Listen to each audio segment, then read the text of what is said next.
Hey guys, this is Ray with Phone Arena doing a quick video review of Adobe Photoshop Touch for Android Honeycomb and Ice Cream Sandwich tablets.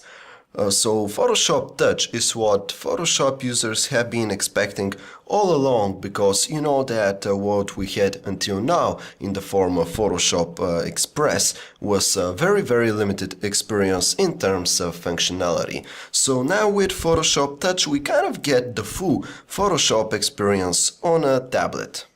We're content with the work that Adobe has done in terms of optimizing the interface in order to be comfortable to use on a touch-based device like this Galaxy Tab 10.1 here. As you can see, all of your options and tools are neatly arranged around the sides of the screen, and nothing is really standing in your way here. And in addition, if some of these panes is unneeded at the moment, you can quickly hide it like this. In this review, we'll take a look at the interface that Adobe has built for Photoshop Touch, and we'll see if it's comfortable to use on a tablet PC. In addition, we'll also take a look at a few usage scenarios. However, this doesn't mean that some keys here or some buttons there are too small to be comfortably pressed. Quite the contrary, Adobe has done a pretty good job, and you can see that we can easily press these keys here, this small button here, and all of our main tools here to the left. So overall, we like the user interface of the application, because you can see that it's intuitive and very easy to operate with. However, a slightly more difficult part comes when you have to draw or paint over your image, because obviously you'll be doing this with your fingers. For example, let's say that we want to make the background behind this horse black and white. For the purpose, we pick the paint tool and we choose the paint with effect mode, and our effect here is black and white. We'll pick our desired brush size and we'll start painting. So as you can see, we're done here, and our background is black and white, but parts of our horse, some of the edges, are black and white as well, which of course is something that we absolutely want to avoid when doing professional work on with Photoshop.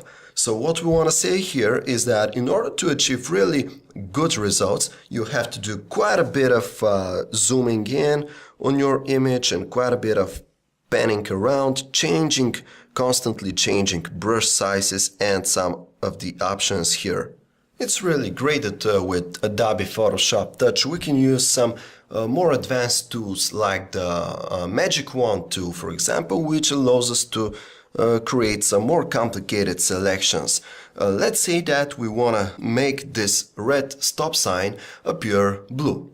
For the purpose, we'll have to select all of the red areas inside the borders of the sign. So we'll use our Magic Wand tool, and I'll just select an appropriate tolerance level of around 50, and I'll just tap on the red area here. However, I also want to select what's inside the O and the P here, and I'll just switch to addition mode and tap on these areas as well.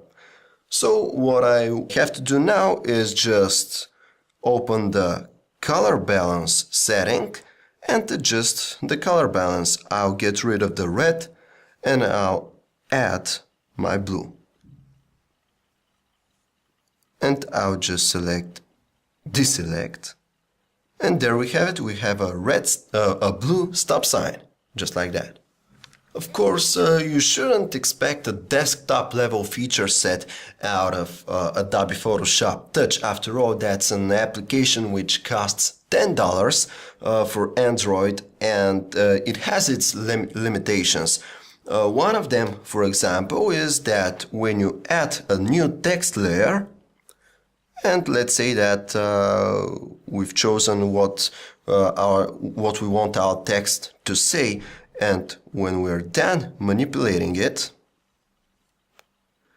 this actually is automatically rasterized and created as a rasterized layer here, so we can't further tweak the text Here we either have to get rid of it or add a new text layer, so it doesn't stay as an editable text layer. Another limitation of the program is that you can't install additional, let's say, fonts or effects or some third-party content, but we hope that at least Adobe will regularly update the application in order to add additional functionality. We really like Adobe Photoshop Touch. It has a relatively straightforward interface with which you can get used to in a matter of minutes. And it also has a very rich feature set, which we hope that Adobe will update even further. But even now, it's a very capable application at a very reasonable cost of $10. Unfortunately, right now it's only available for honeycomb and ice cream sandwich tablets, but Adobe promises that an iOS version is coming soon. This was Ray with Phone Arena. For more details, check us out at phonearena.com.